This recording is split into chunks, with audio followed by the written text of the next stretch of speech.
నిర్వాహకులు ఏం చెప్తారండి? మేమంతా బాగానే చేస్తున్నామంటారు. నేను వండినాను, వడ్డించినాను, తినే వాళ్ళకి చేత కాలేదని చెప్తే మనం ఏం చేయగలుగుతాం?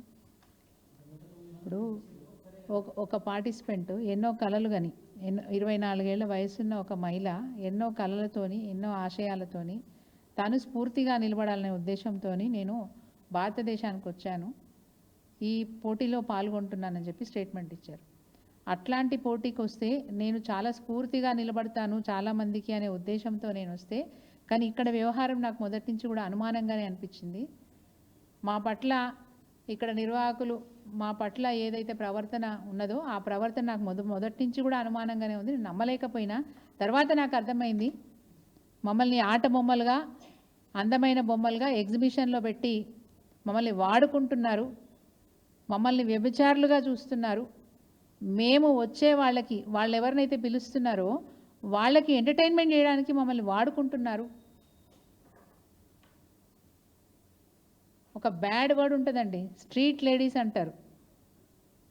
అట్లా మమ్మల్ని చూస్తున్నారనే అర్థం వచ్చేలాగా అమ్మాయి మాట్లాడిందంటే ఇంతకంటే దిగజారుడుతనం ఏముంటుంది? ఇంకా సీఈఓ చెప్పిన దానికి వాల్యూ ఏముందండి? వాల్యూ ఏముంది చెప్పండి సీఈఓ చెప్పిన దానికి? ఏ ఒక్కటైనా మీరు నిర్వహిస్తున్నామన్న రోజు నుంచి ఈ రోజు వరకు ఒక్కటైనా ఒక క్రమ పద్ధతిలో, ఒక పద్ధతిగా, ఒక గౌరవప్రదంగా, ఒక సాంప్రదాయబద్ధంగా ఉందా నేను అడుగుతా ఉన్నాను. ఇది పరువు తీసే పనులు చేసినారు కదా మీరు. అందుకే సీరియస్ యాక్షన్ ఉండాలని చెప్పి తప్పకుండా మేము హ్యూమన్ రైట్స్ కమిషన్కి వెళ్తాము. ఎందుకంటే హ్యూమన్ రైట్స్ కమిషన్ మనకు మాత్రమే వర్తించదండి, నాకు మాత్రమే వర్తించదు. ఈ రాష్ట్రంలో, ఈ దేశంలో ఉన్న మహిళా పౌరులందరికీ వర్తించే విషయం ఇది. తప్పకుండా మా పరువు నిలబెట్టుకోవడానికి, మా గౌరవాన్ని నిలబెట్టుకోవడానికి నిర్వాహకుల మీద చర్య తీసుకోవాలని చెప్పి మేము హెచ్ఆర్సీకి వెళ్ళదలుచుకున్నాం. Thank you.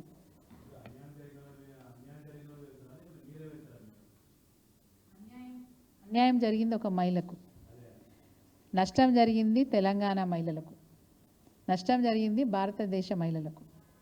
అంతే కదా? మా గౌరవం బయటికి పోతే మేము తలెత్తుకొని ఎట్లా తిరుగుతాము? మమ్మల్ని కూడా అంత చిన్న చూపు చూస్తారు కదా. వేరే దేశాల నుంచి వచ్చిన వాళ్ళని ఒక ప్రాస్టిట్యూట్గా ట్రీట్ చేసినారు అన్నప్పుడు ఈ మన దేశంలో ఉన్న వాళ్ళు బయటికి వెళ్ళినప్పుడు వాళ్ళు ఎట్లా ట్రీట్ చేస్తారు అనేది మనం ఆలోచించుకోవాల్సిన అవసరం ఉంది కదా. ప్రపంచమంతా ఈరోజు మన గురించి మాట్లాడుకుంటుంది, అదేం చిన్న విషయం కాదు.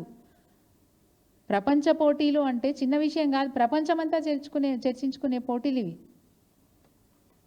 అట్లాంటి పోటీల్లో ఈరోజు ఇంత గొప్ప విషయం జరిగింది అంటే, ఇంత గొప్ప అవమానం ఒక మహిళకు, ఒక పార్టిసిపెంట్కు జరిగిందంటే మా బరువు పోయినట్టే కదా. ఆ విషయం మీద పోతాం మేము. మా ప్రయత్నం మేము చేస్తాం. కలిసి వచ్చేవాళ్ళు కలిసి వస్తూనే ఉంటారు, తప్పకుండా కలిసి వస్తారు. తప్పకుండా మహిళా లోకమంతా కూడా స్పందిస్తుందని మేము భావిస్తూ ఉన్నాం. Thank you.